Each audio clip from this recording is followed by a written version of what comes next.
There are stories written with ink, and there are stories written with tears. This is the story of a single mother, sitting alone in a tiny apartment, holding a pen like it was her last lifeline.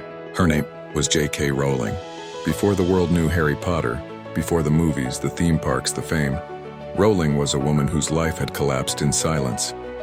She was a young mother, recently divorced from a broken marriage. She had no job, no money, and depression so deep that she once said it felt like living without color.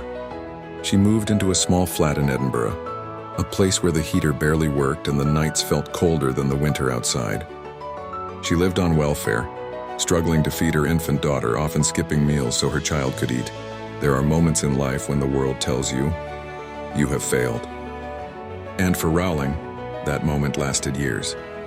But even in her darkest days, she carried one thing no one could take away: a story. A story about a lonely boy who didn't belong anywhere, until he discovered he was a wizard. Rowling wrote the first chapters of Harry Potter in cafés because it was cheaper than heating her own apartment. When her baby finally slept, Rowling scribbled down scenes as fast as her mind could form them.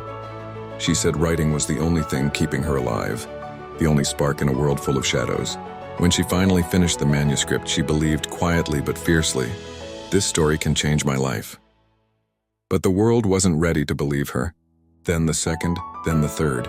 12 rejections, 12 letters that said no. 12 doors slammed shut on a woman already fighting to survive. Some publishers said the book was too long. Others said children won't read something like this.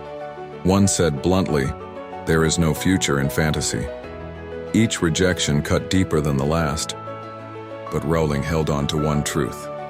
Rock bottom became the solid foundation on which I rebuilt my life. She refused to give up.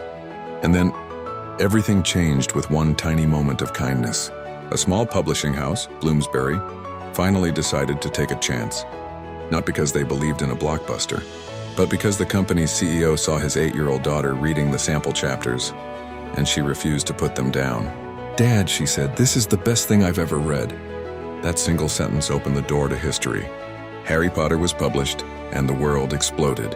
Rowling's book didn't just sell, it became a global phenomenon. It grew from one novel to 7, from one dream to a cultural legacy. Today, the Harry Potter series has sold over 500 million copies, becoming one of the best-selling book series of all time. J.K. Rowling went from living on welfare to becoming the world's first billionaire author. But the true magic of her story is not the success, it's the transformation. Rowling once said, "I was set free because my greatest fear had already happened. I had nothing left to lose." Her life teaches us something powerful. You don't need perfect circumstances. You don't need support, you don't even need confidence.